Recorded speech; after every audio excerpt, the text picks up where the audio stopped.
everyone and welcome back to my YouTube channel Heaven Study. In this video, I am going to explain class 9th bio chapter number 1, that is the fundamental unit of life. So उसके जो हमारे notes हैं उन्हें हम explain करेंगे और समझेंगे, question answers हैं ये.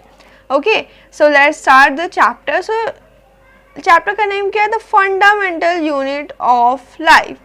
सो अभी मैं इस चैप्टर के नेम से आपको एक चीज़ एक्सप्लेन कर देती हूँ कि सेल जो हमारी होती है वो फंडामेंटल यूनिट होती है लाइफ की. Okay, this thing you are going to understood. Okay, let's come to the question number 1. This is question number 1 that says, what is cell and why is it called structural and functional unit of life?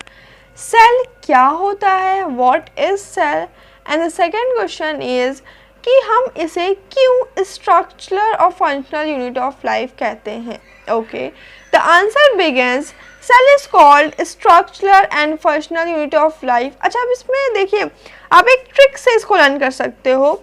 इतना जो आपका word है वो आपके question से लिया गया है कि सेल इज कॉल्ड स्ट्रक्चरल. एक ट्रिक लगा सकते हो कि इतनी जो स्टेटमेंट इसकी ली गई है, cell is called structural and functional unit of life, ये आपके क्वेश्चन से ली गई है.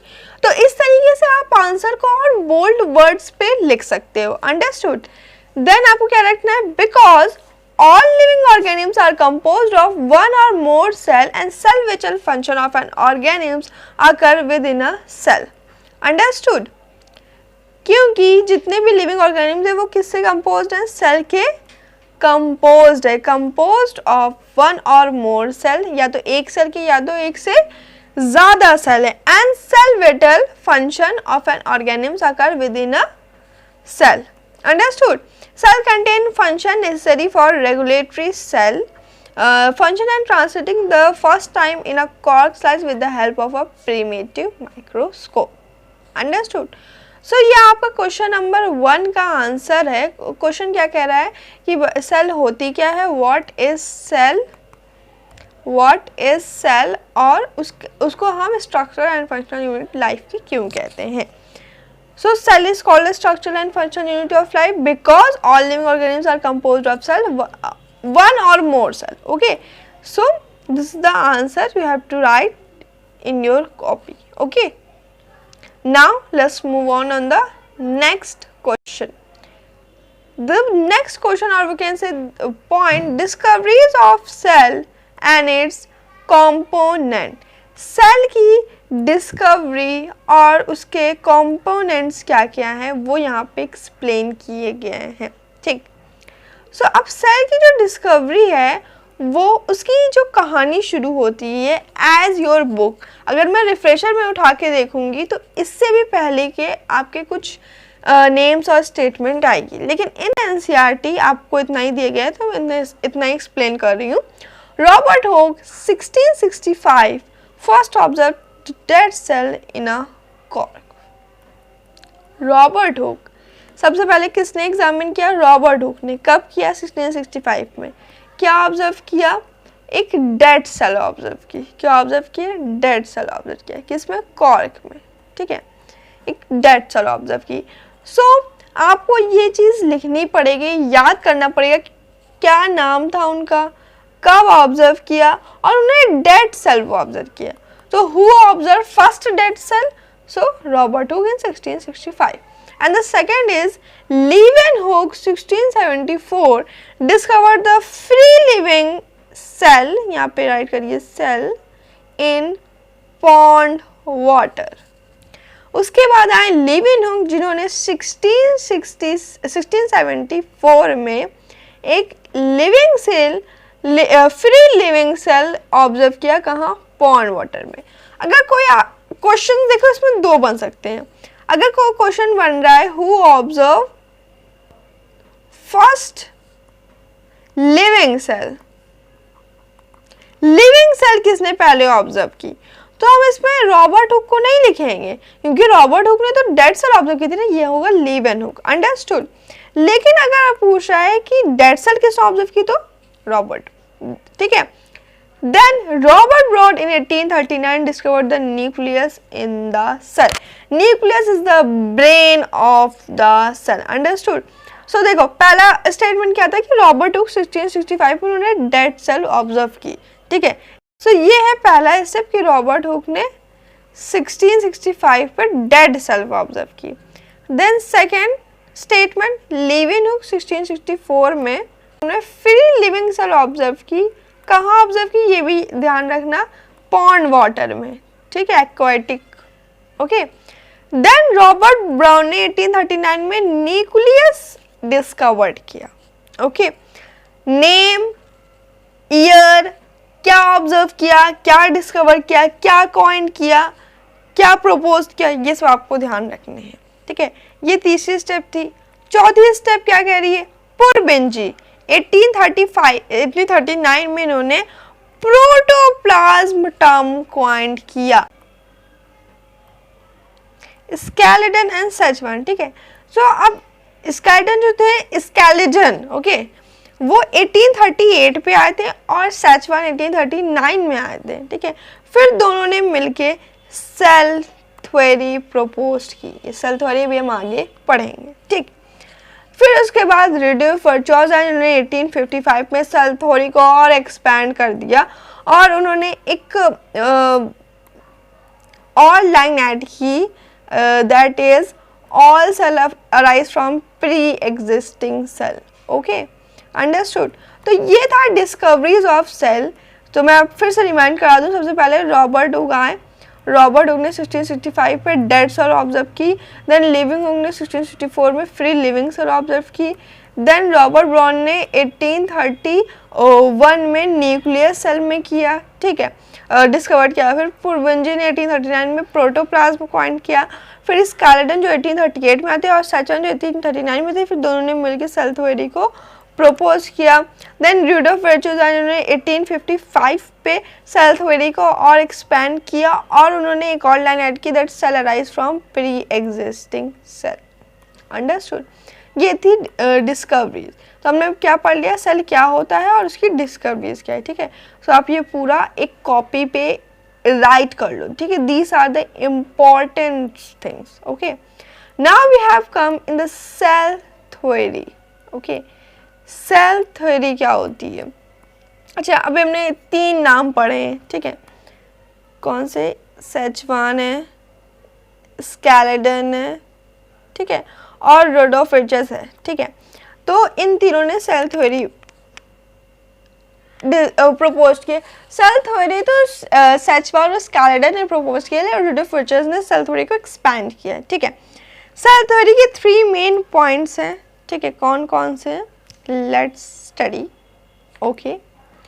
So the first point is all living organisms are made up of one or more cell. This is the first point कि जितने भी living organism हैं, जितने भी लिविंग ऑर्गेनिज्म हैं, वो एक या एक से ज़्यादा सेल से बने हुए हैं। जितने भी लिविंग ऑर्गेनिज्म हैं वो सब सेल से बने हुए हैं, वो सब सेल से बने हुए हैं, चाहे वो एक सेल हो चाहे वो मोर सेल हो, understood. First point. Second point, cell basic structural और फंक्शनल यूनिट है ऑल लिविंग ऑर्गेनिज्म की। And the third point, all cell arise from pre existing cell, यानी हर सेल किससे बनती है? प्री एग्जिस्टिंग सेल से अराइज होती है, ठीक। यहाँ पे आपको मैंने 3 पॉइंट बताए जो आपको लर्न करने हैं, ठीक है, समझने हैं। कैसे भी करके इन्हें एकदम रट लेना है सेल थ्योरी कि सारे लिविंग ऑर्गेनिज्म से एक या एक से ज़्यादा सेल से बने हुए होते हैं, ठीक। दूसरा पॉइंट कि जो सेल होती है वो बेसिक स्ट्रक्चर और फंक्शनल यूनिट होती है ऑर्गेनिज्म की, और सारे जितने भी सेल होते हैं वो प्री एग्जिस्टिंग सेल से अराइज होते हैं, ठीक। तो this is cell, this is all cell theory, okay, understood.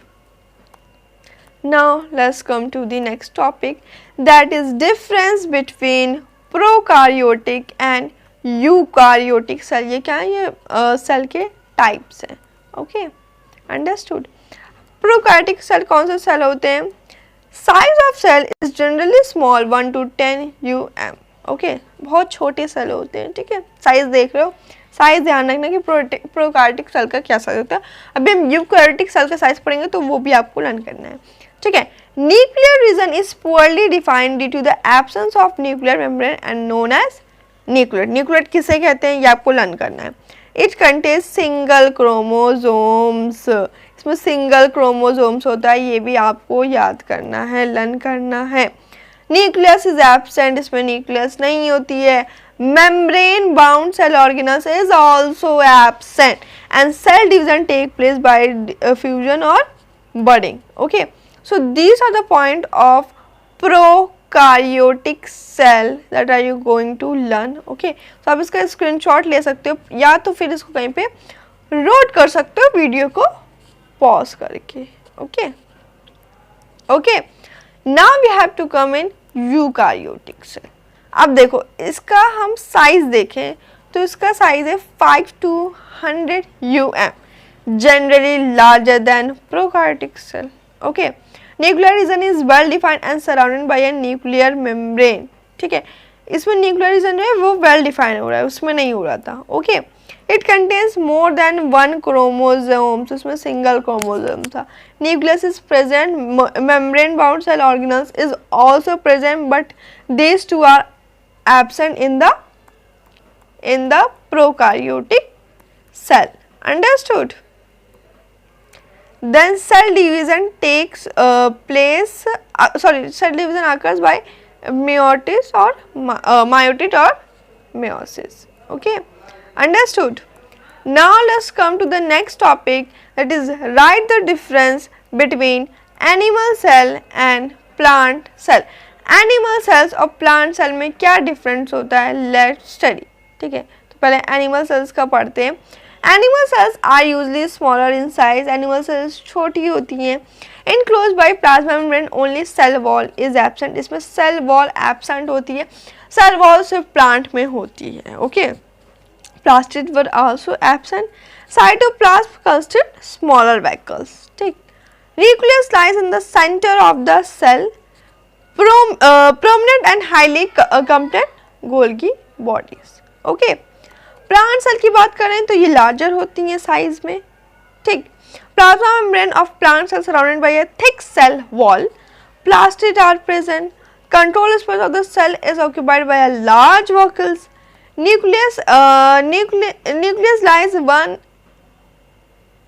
on one side of the cell. Okay, this is on, okay, not one. Okay, a membrane called primal selectively membrane.